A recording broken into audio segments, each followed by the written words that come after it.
Robertson is saying, sir, how can we know when our mind is tapping us? See, that's what will become apparent when you're not in a position. Why did I suggest that you should wait for a trade to come to you and then not take it? Because when you're not in a trade, you can objectively observe how you would have reacted if you were in a trade. But when you are in a trade, our mind shifts to something completely different. It goes to the fight or flight response. You will be surprised that the biggest portion of our brain controls the flight or fight response.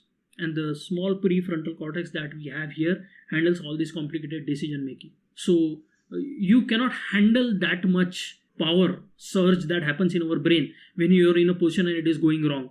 Your mind won't be able to handle it. No one's mind can handle it. So you train your mind by not exposing yourself. Suddenly you'll realize that I'm not in a position. So what if it goes wrong? What if it goes right? I'm not in a position.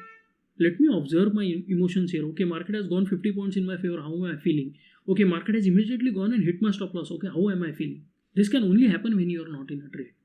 But once you grow as a trader, once you become more and more experienced, you will be able to do it when even you are in a trade. But it will take some time.